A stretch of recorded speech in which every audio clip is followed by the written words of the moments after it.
Hello and welcome, everyone. Welcome to another Lunch with Lisa. I'm Lisa Warner. I am the author of The Simplicity of Self-Healing, now in its 10th anniversary edition. Today, let's talk about clearing the amnesia.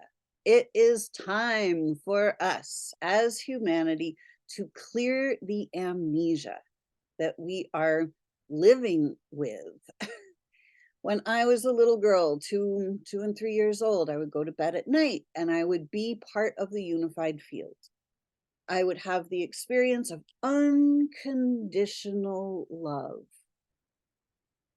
I didn't have a body. It was just my consciousness, my soul, my awareness.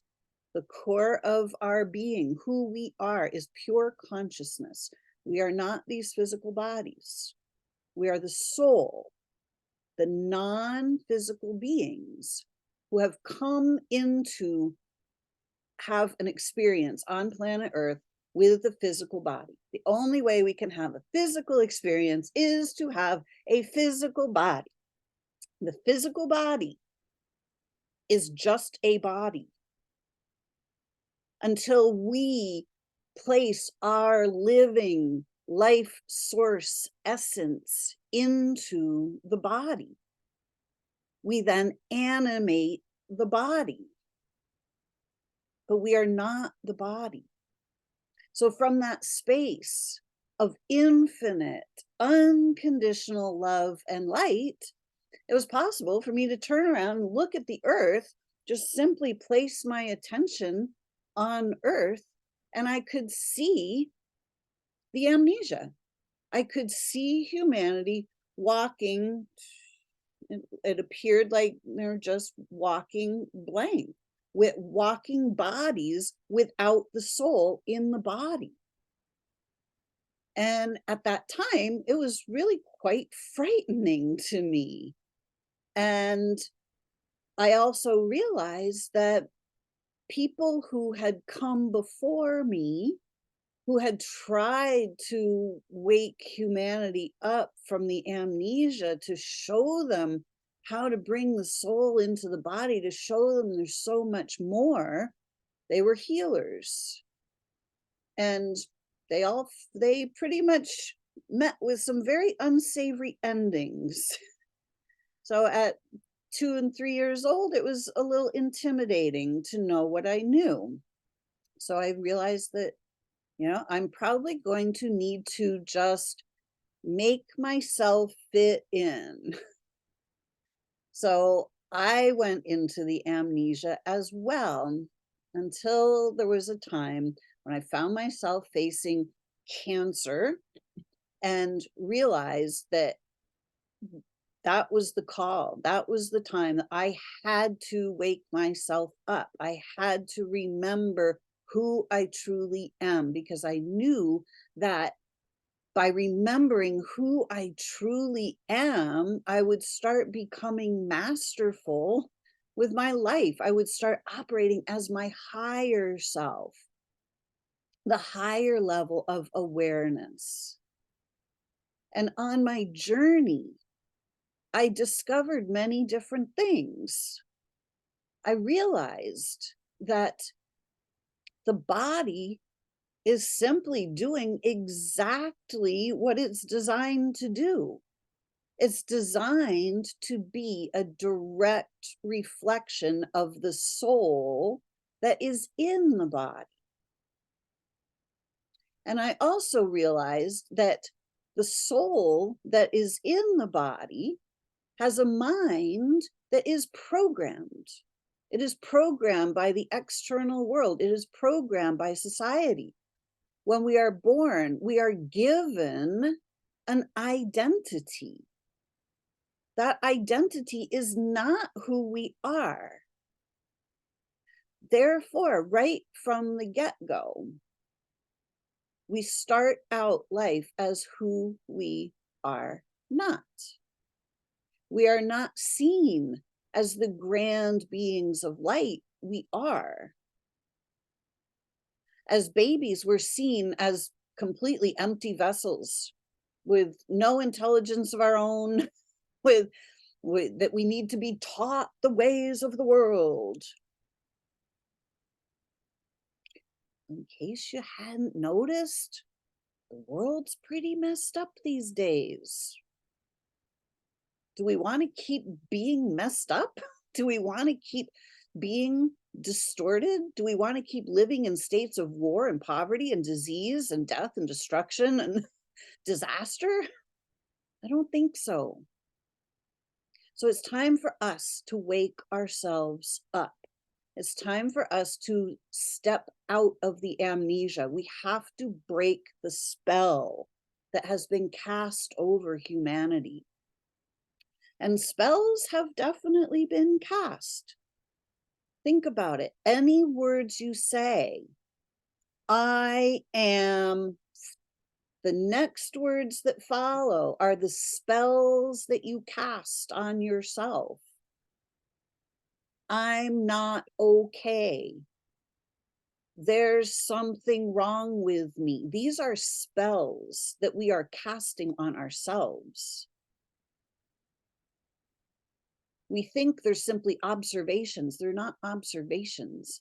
They're observations of the fragmented self.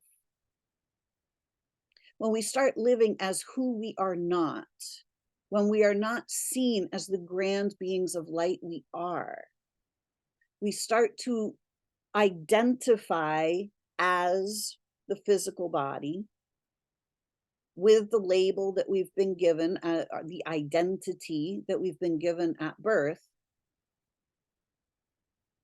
And then we're told, listen to the elders, listen to the doctor, do what your mom says, do what your dad says, do what the teacher says, do what the doctor says, do what the government says. And we just stop thinking for ourselves. We don't have permission to be ourselves. We don't have permission to not follow the rules. Whose rules are they? And are they actually for our higher good? If there's a rule that is not for our higher good, we actually have permission to not follow that rule. But by that time, we're so scared of not following the rules because we're going to be punished if we don't follow the rules. Well, we just keep following the rules and we keep making ourselves smaller and smaller and smaller and smaller until we completely distort ourselves to fit into this dystopian world. Well, when we distort ourselves to fit into a dystopian world, we distort ourselves as well. The cells reflect the distortion in ourselves. The cells are not the problem. The distortions in our cells, that the medical model likes to call diseases and convince us that we're being attacked by some disease, it's not true. The distortion is coming from inside. It is coming from the distortion in ourself. How far we stray from the truth of who we are as the grand beings of light determines the level of distortion in ourselves and in our lives. We are grand beings of light. We are creator beings. We create in every moment of every day. We use the universal laws. The way the universe works is the way the universe works. When we work against the universal laws, we're gonna get distortion. There is no other way about it. Universal law is the law of one. We are all one. But here on this planet, we are separated and divided, fractured. When we are fractured, We are fractured from the inside. We are fractured, separated into body, mind, and soul. Three totally different things. They're not three totally different things. They're one thing. But the soul is like, oh, like something that you meet up with after you die. No, you are the soul right here, right now. You are the grand being of light right here, right now. But if you don't recognize yourself as the grand being of light, then you are working from a fragment. You're seeing your fragmented self. You're only seeing a tiny portion of the picture. You're only looking at the physicalness. You're not looking at the non-physicalness. You're not looking at the consciousness. You're not looking at the energy. You're not looking how the energies and the thought patterns combine to generate the physical reality. This is how the universe works, on frequency and vibration, belief. The words we speak have great power because there's consciousness behind those words. We wouldn't speak something if we didn't believe it. But the beliefs that we have been taught, the things that we have been taught to believe, the vast majority of the things that we have been taught to believe are absolute crap. They're not true in any way, shape, or form.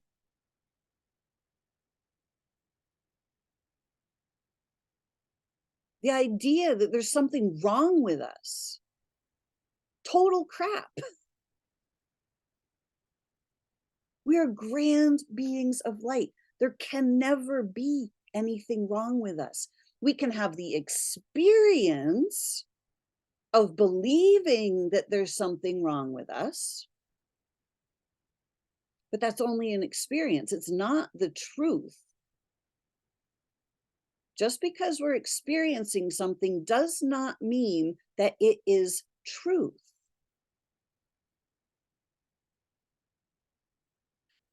I experienced being attacked by cancer. Turns out it wasn't the truth. By not going the medical model, by not just doing what I was told, by not following protocol, I learned to think for myself. I learned to get quiet. I learned to sit, to ask, and to listen.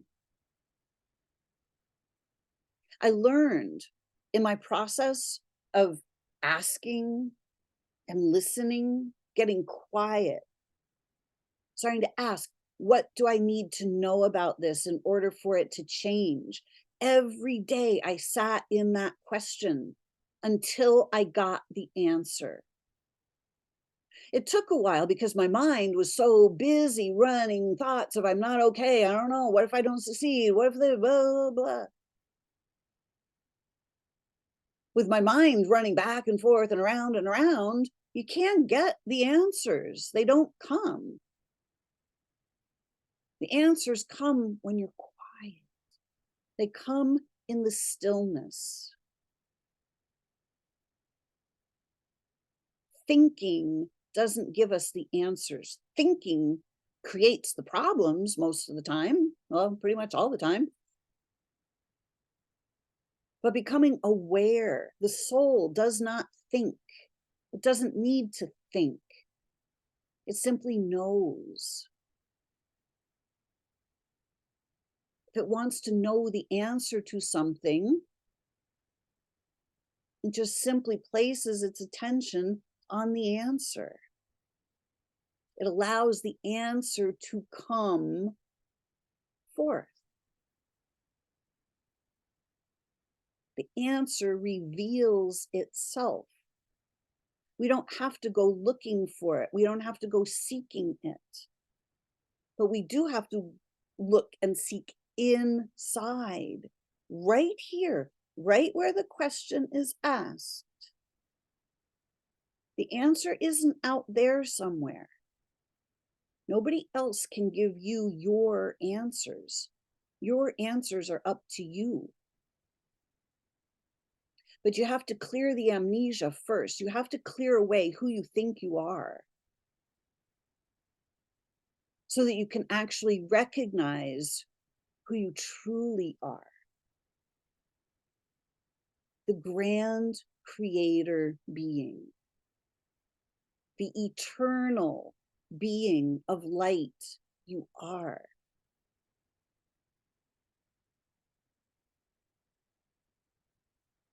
The majority of who we are is not here in physical form. It is not in the body.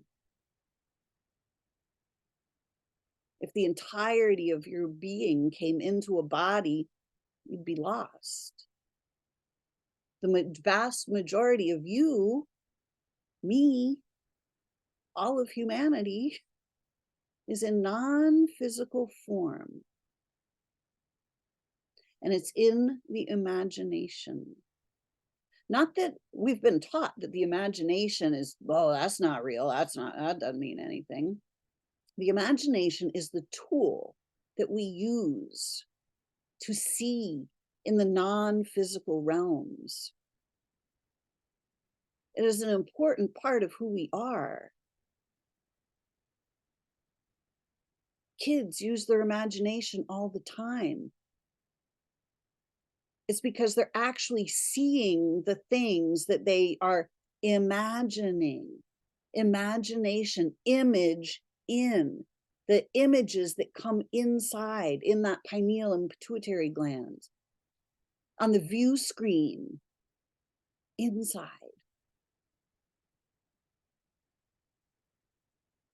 When we can't see what the children are seeing, playing with the angels, playing with their invisible friends, we just go, oh, they don't exist. That's not real. You're wrong.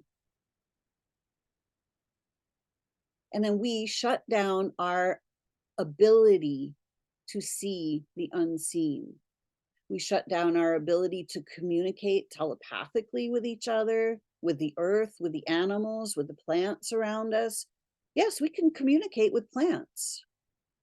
We can communicate with animals telepathically. That's the capacity that we have, but we don't use it. The vast majority of us don't use it. Animal communicators have that open with communicating with animals.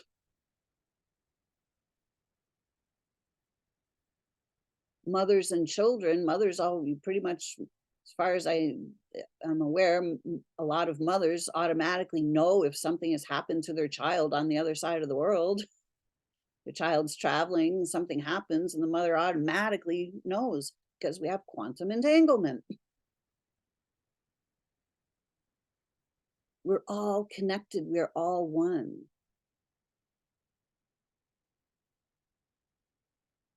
But we have been convinced that we're mere mortals. We're convinced that death is a real thing. We, as grand beings of light, do not die. Yes, the physical body can stop functioning, but we don't. We keep going. We have to wake ourselves up from the amnesia. We have to wake ourselves up from who we think we are. I'm not okay. There's something wrong with me. I don't fit in. I don't have enough. I don't have any money. I can't have that. I don't know how. That's all part of the amnesia. It's all part of the programming we've received. And it's up to us to break the programming. It's up to us to start looking inside, to discover the grand beings of light we are. Healing. It's not about healing the body. It's about healing the self. It's about putting all the fragmented pieces of ourselves back together. It's about coming into coherence with the divine, coming into coherence with our divinity, so we can open up our awareness, so we can step out beyond the mind. The mind is the electric fence. The soul exists beyond the mind, outside the mind, within and out of the mind, all pervasive. But when we're trapped in our own mind, we're trapped in a prison of our own making. It's not our fault that we've created these prisons. We've been programmed. We've been strong-armed into these prisons. But the prison walls are just beliefs. They're not real. And when we learn how to neutralize the charges of the electric fence, it falls away. And we're no longer trapped inside the mind. And we step out back into our souls. We start recognizing who and what we are. And our bodies heal automatically. Our troubles start to abate, because we start operating not from the distortions, but from the coherence. Ask and it is given is universal law. And when we're in distortion, thinking we're mere mortals, that we don't have any power, that there's something wrong with us, that we don't have, we suffer. If you are suffering, it is the fragmented self that is suffering. It is the self that is fully absorbed in the mind. When you start to realize there is far more to you than meets the eye. You're a grand being of light. There's no need to suffer here on this planet. There's no need to continue to follow rules that make no sense. It's time to start thinking for ourselves. It is time to start looking for the answers inside. Because all of your answers are inside you. You have all the answers. If only you are willing to look. Ask and it is given. Ask for the answer and it will come. But only when you are in a quiet mind. The answers come in the stillness. The stillness is the soul. Are you ready to break out of the amnesia?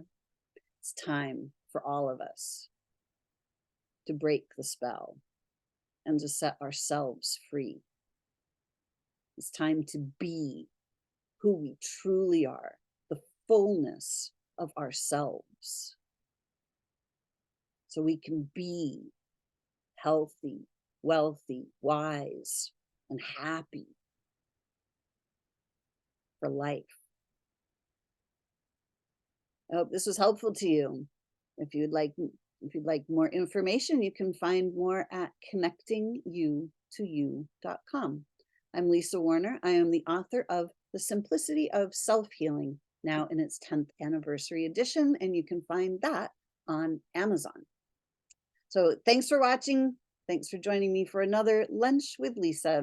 I'm Lisa Warner, and until next week, create for yourselves some fantastic days.